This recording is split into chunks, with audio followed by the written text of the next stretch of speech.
Welcome friends, आप सभी का फिर से एक बार स्वागत है हमारे चैनल पे। और आज हम बात करने वाले हैं इस हफ्ते नेटफ्लिक्स पे रिलीज हुई कोरियन वेब सीरीज यानी कि हेलबाउंड के बारे में। तो ये जो सीरीज है दरअसल एक सुपरनैचुरल ड्रामा थ्रिलर सीरीज है जिसे यहाँ पे 6 एपिसोड्स के साथ इसके पहले सीजन को रिलीज करवाया गया है। हर एक एपिसोड जो है 1 घंटे के आसपास का है, मतलब 50 मिनट से लेकर 1 घंटे के बीच के एपिसोड जो है आपको यहाँ पे देखने को मिल जाते हैं। जिसे देखने के बाद जो मेरा ओवरऑल ओपिनियन बनता है उसे मैं आपको एक लाइन में अगर बताने की कोशिश करूं तो ये सीरीज मुझे एक अच्छी, इंटरेस्टिंग और एक इंगेजिंग सीरीज के तौर पे नजर आई। कहना चाहूंगा कि ये सीरीज जो है अपने 6 एपिसोड्स के अंदर काफी कुछ कह जाती है, पर पूरी सीरीज के दौरान एक सवाल, जो सबसे बड़ा सवाल ये पूरी सीरीज क्रिएट करती है, उस एक सवाल का जवाब दिए बगैर ये सीरीज जो है खत्म हो जाती है। मतलब वो सबसे बड़ा जो सवाल था वो सवाल जो है सवाल बन के रह जाता है। इस सीरीज को देखते वक्त मुझे नेटफ्लिक्स की ही रिसेंटली रिलीज हुई एक सीरीज, जिसका रिव्यू मैंने किया नहीं था पर देखा जरूर था, थोड़ी सी लंबी सीरीज थी, मिडनाइट मासेस नाम की एक सीरीज आई थी। तो वहां पर जो चीजें दिखाई गई थी, हालांकि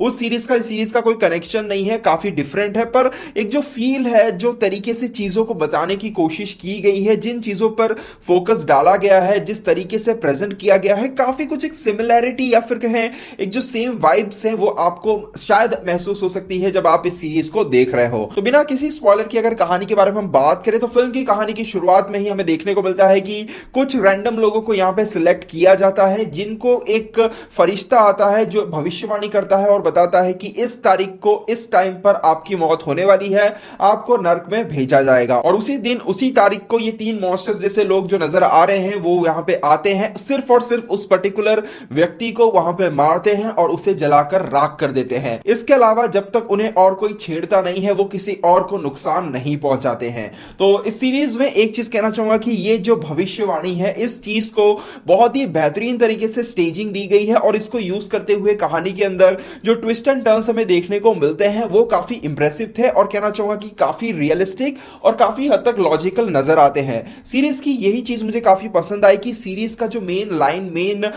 आइडिया है वो काफी हद तक बहुत ही ज्यादा काल्पनिक है, पर उसके बावजूद भी जिस तरह से कैरेक्टर्स को लिखा गया है, कहानी को प्रेजेंट किया गया है, वो सही में काफी रियलिस्टिक और काफी हद तक डिस्टर्बिंग नजर आता है। इसके अलावा इस सीरीज की एक चीज मुझे थोड़ी सी अजीब, थोड़ी सी यूनिक और कहना चाहूंगा कि काफी हद तक पसंद भी आई कि इस सीरीज को जब आप देखोगे तो सीरीज की शुरुआत में आपको लगेगा कि कहानी के अंदर ये कैरेक्टर्स हैं जो लीड रोल प्ले करने वाले हैं और आप उन कैरेक्टर्स के साथ थोड़ा बहुत कनेक्ट करने की कोशिश करते हो, कहानी आगे बढ़ती है। पर जैसे ही पहले 3 एपिसोड्स खत्म होते हैं और बचे हुए 3 एपिसोड स्टार्ट होते हैं तो पहले 3 एपिसोड्स में आप जिन कैरेक्टर्स को देख रहे होते हो वो सभी कैरेक्टर्स कुछ ना कुछ रीजंस की वजह से यहां पर कहानी से पूरी तरह से गायब हो जाते हैं। मतलब जिन कैरेक्टर्स को देखकर आपको ऐसा लग रहा था कि ये इस कहानी के लीड कैरेक्टर्स हैं, वो कैरेक्टर्स पूरी तरह से गायब हो जाते हैं और बचे हुए 3 एपिसोड्स के अंदर पिछले 3 एपिसोड्स के कुछ इक्का दुक्का कैरेक्टर्स नजर आएंगे, बाकी पूरे नए कैरेक्टर्स जो है आपको यहां पे देखने को मिलते हैं। तो यहां पर डायरेक्टर ने 2 चीजों को बहुत ही कमाल तरीके से, बहुत ही रियलिस्टिक वे में प्रेजेंट किया है। नंबर 1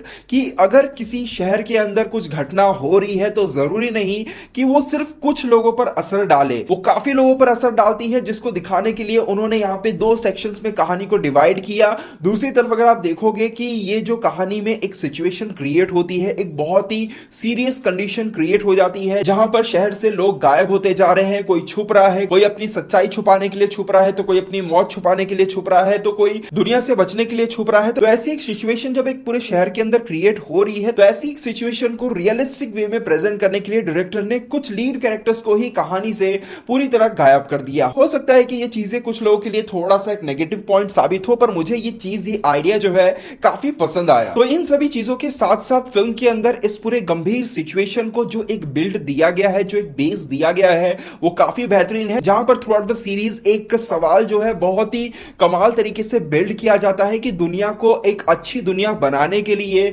ये जो चीजें हो रही हैं क्या वो सही है, या फिर इस आड़ में लोग तानाशाही कर रहे हैं, क्राइम को दूसरे तरीके से छुपाने की कोशिश कर रहे हैं, और सबसे बड़ी चीज लोगों के आस्था के साथ, लोगों की भावनाओं के साथ खेलने की कोशिश कर रहे हैं। तो इस सीरीज की ये भी एक खासियत है कि सीरीज जो है अपनी कहानी के साथ साथ काफी कुछ एक सोशल कमेंट्री जो है उसे करने की कोशिश करती है। दूसरी तरफ बात करें पेसिंग की, तो हर किसी का सवाल रहता है कि वेब सीरीज की पेसिंग कैसी है। तो कहना चाहूंगा कि कहानी के जो पहले 3 एपिसोड थे काफी बेहतरीन, काफी एक अच्छे पेस के साथ चलते रहते हैं, पर क्योंकि तीसरे एपिसोड के बाद एक ट्रांजिशन आता है, कैरेक्टर्स नए आते हैं, उन्हें डेवलप करने के लिए या फिर कहें उन्हें हमारे साथ कनेक्ट करने के लिए थोड़ा सा समय चाहिए, तो तीसरे एपिसोड के बाद से कह सकते हैं कि चौथे और पांचवें एपिसोड में जो पेस है थोड़ी सी कम पड़ जाती है। इसके अलावा बात करें इसके क्लाइमैक्स की, तो क्लाइमैक्स जो है काफी हद तक थ्रिलिंग था, काफी शॉकिंग था। तो क्लाइमैक्स ऐसा था कि कहेंगे कि थोड़ा सा जो सेटिस्फेक्शन मिलना चाहिए था वो मिलता नहीं है, क्योंकि जो सवाल था उसका जवाब नहीं मिलता है। पर जो चीजें हमें देखने को मिलती हैं वो कहीं ना कहीं एक चीज का भरोसा देती है कि इसका सेकेंड सीजन जो आएगा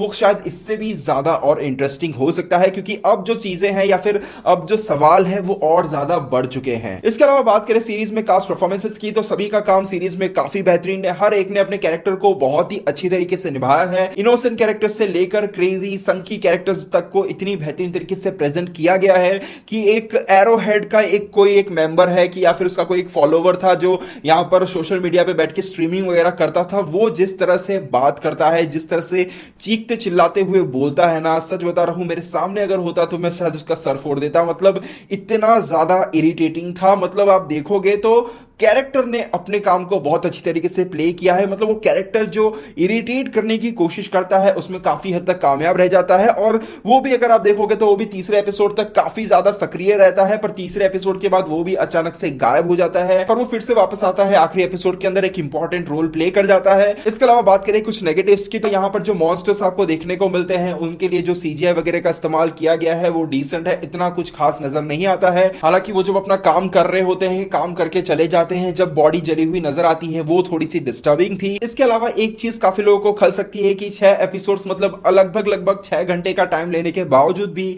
जो एक सवाल क्रिएट होता है कि ये भविष्यवाणी कहां से हो रही है, ये लोग कौन है, क्या कर रहे हैं, क्यों कर रहे हैं, इन सभी चीजों को लेकर जो एक सवाल का जवाब था वो ये सीरीज 6 घंटे के अंदर भी नहीं देती है। तो वो चीज हो सकता है कि थोड़े कुछ लोगों को डिसअपॉइंट कर सकती है। तो ओवरऑल कहा जाए तो हेलबाउंड एक अच्छी देखने लायक सीरीज है, जिसको बहुत ही एक इंटरेस्टिंग आइडिया के साथ यहां पे प्रेजेंट किया गया है, जो अपने आइडिया के साथ साथ काफी कुछ कहने की भी कोशिश करती है। तो मुझे ये सीरीज अच्छी लगी, मैं इसके सेकंड सीजन का इंतजार करूंगा। अगर आपने इसके सीजन 1 को देख लिया तो आपको ये सीरीज कैसी लगी मुझे कमेंट सेक्शन में जरूर बताइएगा। तो दोस्तों से तक आज का वीडियो, उम्मीद करते हैं वीडियो आपको पसंद आया होगा। वीडियो को लाइक शेयर जरूर कीजिएगा। मिलते हैं हमारे अगले वीडियो में, तब तक के लिए बाय बाय, टेक केयर।